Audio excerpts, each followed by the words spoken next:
السلام علیکم ورحمۃ اللہ وبرکاتہ۔ کچھ لوگوں کا کہنا ہے کہ کرونا وائرس سے بچنے کے لیے احتیاطی تدابیر کی ضرورت نہیں ہے، اپنا ایمان پختہ رکھیں، اللہ نے موت جیسے لکھی ویسے ہی آئے گی۔ کیا یہ عقیدہ درست ہے؟ یہ سرے سے غلط ہے، قرآن و سنت کے خلاف یہ بات ہے۔ قرآن مجید میں اللہ تعالیٰ فرماتے ہیں لا تلقوا بأیدیکم الی التہلکہ، اپنے آپ کو ہلاکت میں نہ ڈالو، اپنے ہاتھوں کو خود ہلاکت میں نہ ڈالو، اپنے ہاتھوں سے موت نہ خریدو، نہ مانگو۔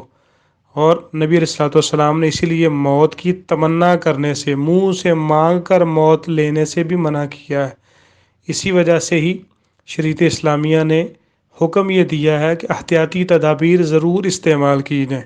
اسلام کی تعلیم یہ ہے کہ یہ عقیدہ نہ رکھا جائے کہ بیماری متعدی ہوتی ہے، ایک کو لگی اس کی وجہ سے دوسرے کو لگی۔ اسلام اس بات کی نفی کرتا ہے۔ اسلام یہ کہتا ہے کہ احتیاطی تدابیر ضرور استعمال کریں، اجتناب اور پرہیز ضرور استعمال کریں، ضرور برتنا چاہیے، لیکن یہ نظریہ جو ہے رکھنا کہ اس کی وجہ سے بیماری دوسرے کو لگی، دوسرے کی وجہ سے اگر تیسرے کو لگی، از خود بیماری متعدی نہیں ہوتی۔ اللہ کی طرف سے بیماری آتی ہے، وہ ایک کو لگے، وہ دو کو لگے، وہ تین کو لگے، تو وہ اللہ کی طرف سے ہی ہے۔ اللہ کے رسول صلی اللہ علیہ وآلہ وسلم نے اسی احتیاط کے پیش نظر ہی جو صحت مند اور تندرست اونٹ تھے ان کو الگ باندھنے کا حکم دیا، اور جو بیمار یا خارش زدہ اونٹ تھے ان کو الگ کر دینے کا حکم دیا۔ ایسے ہی اللہ کے رسول صلی اللہ علیہ وآلہ وسلم نے ایک صحابی نے جب پوچھا کہ اللہ کے رسول میں اپنی اونٹنی کو کھلا چھوڑ دوں اور پھر اللہ پہ توکل کر لوں؟ آپ نے فرمایا کہ نہیں، اعقلھا ثم توکل، پہلے اس اونٹنی کو باندھو، اس کا گھٹنا باندھو، پھر اللہ پہ توکل کرو۔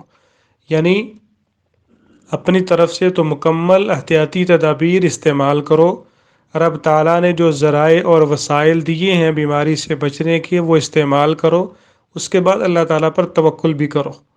جو اللہ تعالیٰ نے اسباب پیدا کر رکھے ہیں ان کو استعمال کرنا چاہیے۔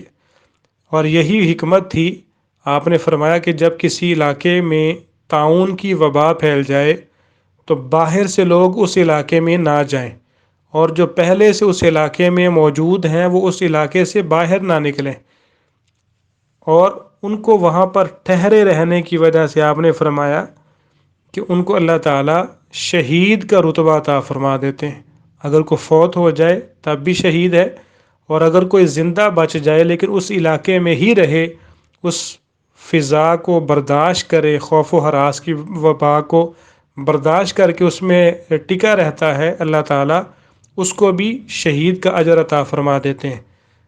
تو سیدنا عمر فاروق رضی اللہ تعالیٰ عنہ جب ملک شام جا رہے تھے، راستے میں ان کو بتلایا گیا کہ ملک شام میں تو طاعون کی وبا پھیلی ہوئی ہے، تو انہوں نے پھر آگے جانے سے اجتناب کیا اور وہیں سے واپس پلٹ گئے۔ تو یہ عمر رضی اللہ تعالیٰ عنہ کا توکل تھا، اور آج کے مسلمان کا توکل اور بھروسہ عمر فاروق رضی اللہ تعالیٰ عنہ سے زیادہ نہیں ہو سکتا۔ قبیلہ بنو ثقیف کا ایک شخص اللہ کے رسول صلی اللہ علیہ وآلہ وسلم کے پاس پورا وفد آیا، اور اس وفد میں ایک ایسا آدمی بھی تھا جو کوڑ کا مریض تھا۔ اللہ کے رسول صلی اللہ علیہ وآلہ وسلم نے اس سے ملاقات نہیں فرمائی، اس سے مصافحہ نہیں کیا، دور سے ہی اس کو پیچھے موڑ دیا اور کہا کہ تمہاری بیعت ایسے ہی قبول ہے، لہذا تم یہیں سے ہی واپس اپنی منزل پہ چلے جاؤ۔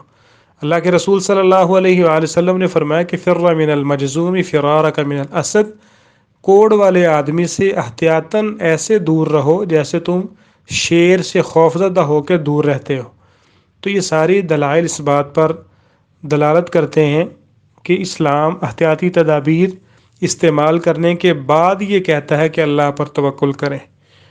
صبح و شام کے اذکار کا اہتمام کرنا چاہیے، لیکن انسان شتر بے مہار کی طرح پھرتا رہے، احتیاطی تدابیر استعمال نہ کرے اور کہے کہ میں نے اللہ پہ توکل کر رکھا ہے، تو یہ اسلامی تعلیمات کے خلاف ہے۔ السلام علیکم ورحمۃ اللہ وبرکاتہ۔